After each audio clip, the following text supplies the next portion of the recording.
नमस्कार, one India Hindi में आपका स्वागत है। आने वाली नस्लें तुम पर फक्र करेंगी हम असरों, जब भी उनको ध्यान आएगा तुमने फिराक को देखा है।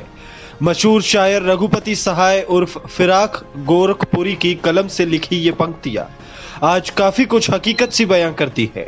उर्दू अदब की दुनिया में जिन नामों ने गोरखपुर को राष्ट्र से लेकर अंतर्राष्ट्रीय स्तर पर पहचान दिलाई, उनमें फिराक साहब का नाम सबसे पहले और पूरे अदब के साथ लिया जाता है। संघर्षों को लेकर लिखी उनकी ये पंक्ति आज भी हर जुबान पर बरबस आ जाती है। मन के हारे हार है, मन के जीते जीत। 28 अगस्त 1896 को गोला तहसील के बनवार पार में पैदा हुए रघुपति सहाय उर्फ फिराक गोरखपुरी देश सेवा और साहित्य साधना करते हुए 3 मार्च 1982 को इस दुनिया को अलविदा कह गए थे। फिराक का जीवन किसी से छिपा नहीं है।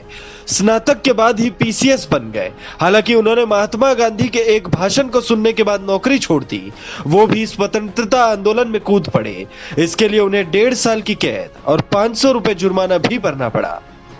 फिराक इलाहाबाद चले गए। फिराक प्रसिद्ध अधिवक्ता गोरख प्रसाद इबरत के पुत्र थे। श्री प्रसाद पंडित मोतीलाल नेहरू के बेहतरीन दोस्तों में शुमार थे। फिराक का आनंद भवन आना जाना शुरू हो गया। उनकी मुलाकात पंडित जवाहरलाल नेहरू से हुई और फिर वे उनके मित्र बन गए। पिता की मृत्यु के बाद फिराक पर घर का खर्च, बहनों की शादी और पढ़ाई की जिम्मेदारी आ गई। पंडित नेहरू ने इसे भांप लिया और उन्हें कांग्रेस कार्यालय का सचिव बना दिया, लेकिन फिराक इसे अपनी मंजिल नहीं माने। फिराक ने गोरखपुर स्थित लक्ष्मी भवन बेच दिया, बहनों की शादी की, बाकी कर्ज अदा किए और सेंट जॉन्स कॉलेज आगरा में पढ़ाने लगे। यहाँ इलाहाबाद कोर्ट और विश्वविद्यालय के अंग्रेजी विभाग में बतौर प्रवक्ता पढ़ाने लगे। यही वो पड़ाव था जब उन्होंने लेखनी के जरिए अपनी अलग पहचान बनानी शुरू की।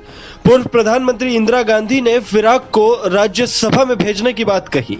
फिराक ने कुछ देर सोचा, शुक्रिया कहते हुए कहा कि आप मेरी इसी तरह ख्याल करती रहे, यही मेरे लिए सबसे बड़ी सौगात होगी। उनकी मिश अल शोल ये सांस, गुले नगमा, धरती की करवट, चिरांगा, पिछली रात, शेरिस्तान, शब नमिस्तान, गुलजिस्तान, हजार दास्तान जैसी कविता संग्रह लोगों के दिलों में आज भी अलग मुकाम बनाए हैं। इस खबर में फिलहाल इतना ही। तमाम अपडेट्स के लिए बने रहिए वन इंडिया के साथ।